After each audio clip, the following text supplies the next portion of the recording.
আসসালামু আলাইকুম সুপ্রিয় শিক্ষার্থী বন্ধুরা, আশা করি আমরা সকলে ভালো রয়েছি। আবারও স্বাগত ম্যাথ অ্যান্ড সায়েন্স অনলাইন ইউনিভার্সিটিতে।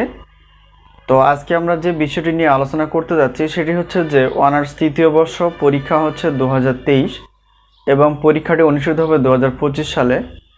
তোমরা ইতিপূর্বে জেনে গেছো যে তোমাদের পরীক্ষার রুটিনটি প্রকাশ হয়ে গেছে।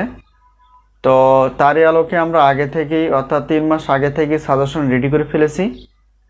তো যারা যারা সাজেশন নিতে ইচ্ছুক অবশ্যই স্ক্রিনে যে নাম্বারটি তোমরা দেখতে পেয়েছো এই নাম্বারটি হচ্ছে আমাদের হোয়াটসঅ্যাপ নাম্বার।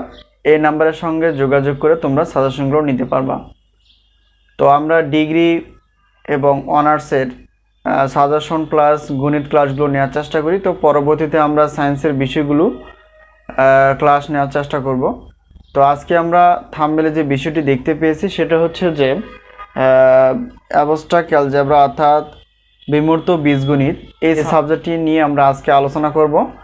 তো এখানে আমাদের সাজেশন অনুসারে কতটুকু কমন হয় এবং আমরা কতটুকু সাজেশনের প্রশ্ন রেখেছি।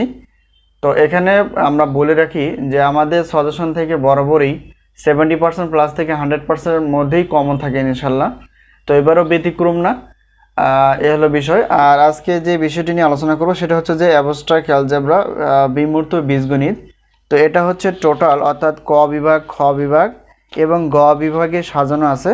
তো ক বিভাগের প্রশ্ন রয়েছে প্রায় 30টি প্লাস, আর খ বিভাগ এবং গ বিভাগের মানে অ্যাড করা আছে। অর্থাৎ যেহেতু আমরা জানি যে এই অ্যাবস্ট্রাক্ট অ্যালজেব্রাটার টোটাল অধ্যায় হচ্ছে 21টি। তো 21টি প্রশ্নের আমরা অধ্যায় ভিত্তিক হিসেবে প্রশ্নপত্র রেডি করে ফেলেছি। তো কিছু দেওয়া আছে 100%, 95%, 90% এবং 85% এভাবে পার্সেন্টেজ দেওয়া আছে। তো সেই আলোকে আমরা সাজিয়ে ফেলেছি যেগুলো বেশি গুরুত্বপূর্ণ সাজেশন নেওয়ার পর বলা হবে। তো যাই হোক, এখানে দেখো যেহেতু আমরা বললাম যে আমরা অ্যাবস্ট্রাক্ট অ্যালজেব্রা অর্থাৎ বিমূর্ত বীজগণিত, তো এখানে ক বিভাগ রয়েছে কমন উপযোগীর জন্য অর্থাৎ 30টি প্লাস, আর খ বিভাগ এবং গ বিভাগের মধ্যে রয়েছে 30টি প্লাস। আর মোট অধ্যায় হচ্ছে এই বইয়ের মোট অধ্যায় হচ্ছে যে 21টি। আর আমরা তো বলেই রাখলাম যে আমাদের সাজেশন থেকে বরাবরের মতো ইনশাআল্লাহ 70% প্লাস থেকে 100%-এর মধ্যে কমন হয়, এই হলো বিষয়। আর উত্তরপত্র নিতে চলে যেহেতু আমাদের শুধু ক বিভাগের উত্তরপত্র আমরা তৈরি করে পেরেছি, আর খ বিভাগ এবং গ বিভাগ যদি সুযোগ হয় আমরা ক্লাসগুলো আপলোড করার চেষ্টা করবো ইনশাআল্লাহ। তো এই হলো বিষয়। প্রত্যেকটি পত্রে আমরা সম্মানী হিসেবে রেখেছি 105 টাকা করে প্রশ্নপত্রের জন্য, আর উত্তরপত্রের জন্য হচ্ছে 50 টাকা।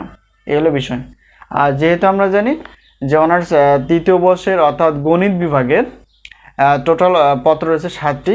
তো 7টি পত্র নিলে প্রত্যেক পত্রের প্রশ্নপত্রের জন্য 105 টাকা, আর সবগুলো নিলে পরে হচ্ছে 310 টাকা, এটা হচ্ছে অফার।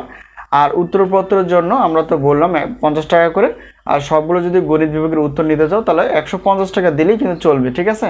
আর খ বিভাগ এবং গ বিভাগের ক্লাসগুলো আমরা নেওয়ার চেষ্টা করব, এই হলো বিষয়। তো আশা করি আমরা বিষয়টি খুব সহজে বুঝতে পেরেছি। তো তোমরা দেরি না করে অবশ্যই সাজেশনগুলো নেওয়ার চেষ্টা করবা এবং পড়াশোনা করার চেষ্টা করবে। তো আজকে এই পর্যন্তই, আবারও দেখা হবে পরবর্তী পর্বে। তো তার আগে একটা কথা বলে নেই, শুধু গণিত বিভাগ না, আমাদের রসায়ন বিভাগ, পদার্থবিজ্ঞান বিভাগের সাজেশন রেডি আছে ইনশাআল্লাহ। তোমরা প্রশ্নপত্র প্লাস উত্তরপত্র নিতে পারবা, এই হলো বিষয়। আর আরেকটা বিষয় হচ্ছে যে আমরা অনার্স চতুর্থ বর্ষের সাজেশনগুলো আমরা তৈরি করতেছি আর কি। তো যে কোনো সময় তোমাদের সামনে উপস্থাপন করা হবে, তোমরা অবশ্যই সাজেশনগুলো নেওয়ার চেষ্টা করবা। তো আজকে এই পর্যন্ত, আবারও দেখা হবে পরবর্তী পর্বে। তো সেই পর্যন্ত ভালো থেকো, আল্লাহ হাফেজ।